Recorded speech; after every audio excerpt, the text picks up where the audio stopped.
तो सही गुरु को कैसे पहचाने? मतलब पहली बात तो ये है कि गुरु होना चाहिए कि नहीं होना चाहिए? गुरु होना चाहिए। अगर आप नॉर्मल पूजा पाठ कर रहे हो तो आपको गुरु की जरूरत नहीं है, आप शिव जी को भी गुरु मान के कर सकते हो। गुरु का मतलब ये होता है कि वो आपको हमेशा इंडिकेट करेंगे कि तुम्हारे लिए ये गलत है, ये सही है, ठीक है। गुरु का मतलब ये भी होता है कि वो आपको टीच करते हैं कि तुम ये इतना ज्यादा करोगे तो नुकसान होगा, इतना कम करोगे तो नुकसान होगा, तुम्हें इस लेवल पे चलना है, इस पथ पे चलना है। तंत्र के फील्ड में आ रहे हो तो गुरु का बहुत ही ज्यादा महत्व है। पर कैसे पहचाने सही गुरु? पहचानना तो बड़ा मुश्किल हो जाता आज है, तो पैसों में बिकते हैं। लेकिन पैसों में तो हर चीज मिलती है क्योंकि क्रिया करानी होती है। नहीं अगर आप क्या कहते हैं, आपको गुरु ढूंढना है, अगर आपको मिल भी गया और वो आपको साधना दे रहा है तो वो भी गलत है। अगर आपका सही गुरु होगा ना तो पहले तो आपको फिल्ट्रेशन करेगा, आपकी पूरी बॉडी का स्कैन करेगा, उसके बाद आपकी जो आत्मा है उसका शुद्धिकरण करेगा, आपकी जो ग्रह नक्षत्र है उनका बुरा प्रभाव आपसे शरीर से हटाएगा, तब जाके अपना शक्तिपात करेगा। जब 1%। अगर जब शक्तिपात करेगा तो आपके चक्रास हैं वो सब हील हो जाएंगे जो बिल्कुल ठप पड़े हैं। जब वो हील्स होंगे तब आप मंत्र जाप करोगे तो उसमें एनर्जी आके फिर बैठना शुरू होगी, फिर आपकी तीसरी आंख तब खुलेगी, तब आप कुछ कर पाओगे। जब आप देख ही नहीं सकते हो तो फिर करोगे क्या तंत्र में, है ना। जैसे आप वो ध्यान लगाते हो तो रिंग रिंग घूमता है, बिंदी जाती है लाल पीली हरी बैंगनी इस टाइप की, जब तक ये नहीं आएगा तो आप फिर समझ लेते शुरुआत है, इसके बाद ही आपकी सब जर्नी शुरू होती है।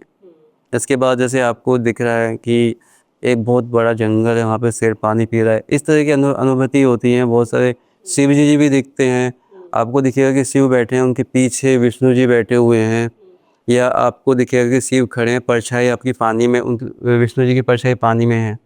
तो शिव और विष्णु एक ही हैं, जैसे बोलते हैं कि अलग अलग है, एक ही हैं। उनको जपोगे अलग अलग नाम से तो अलग अलग शक्ति क्रिएट हो जाएगी, एनर्जी क्रिएट हो जाएगी। इतना ही है और कुछ नहीं है। जैसे लोगों ने गुरु को आप ऐसे ही देख सकते हो, अगर ये गुरु आपका करवा रहा है जो क्रिया मैंने बताई है तो ठीक गुरु है वो।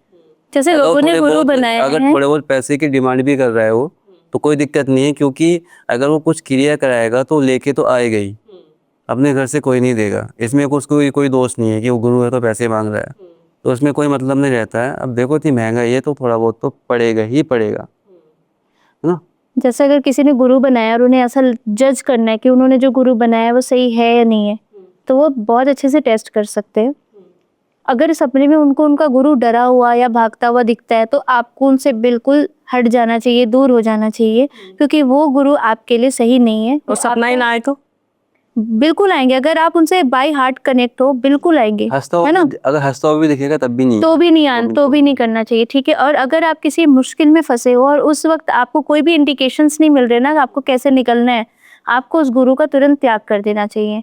तो इसमें क्या होता है, जब दीक्षा दी जाती है ना तो सबसे पहले आपके जिस शरीर में जितने भी छेद हैं उन सबकी शुद्धि की जाती है, आपकी आंखों की शुद्धि की जाती है, दांत जितने होते हैं उनकी शुद्धि होती है, जीव की शुद्धि होती है, लार की शुद्धि होती है क्योंकि इसमें कीटाणु है। और कहा जाता है कि जब तक आपके मुख की शुद्धि नहीं होती, मुख शोधन नहीं होता, आप नहीं जप सकते मंत्र, ठीक है, क्योंकि मंत्र किलित रहते हैं, जहां मुख शोधन हुआ वो उत्कीलित हो गया।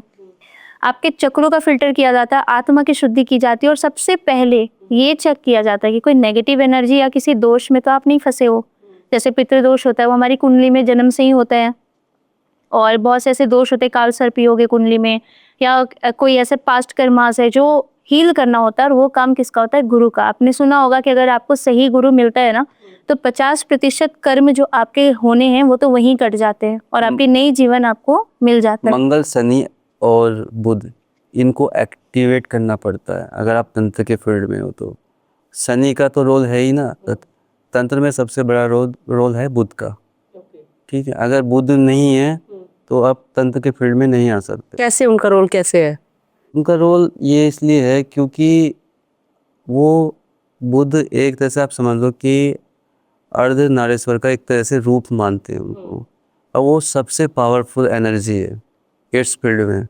अगर आपके पास जैसे कुछ कोई लोग तंत्र करते हैं, जैसे कुछ अर्धनारीश्वर का रूप है जिनके पास, वो तंत्र करते हैं तो उनका तंत्र काटना बहुत मुश्किल हो जाता है, इतनी पावर होती है।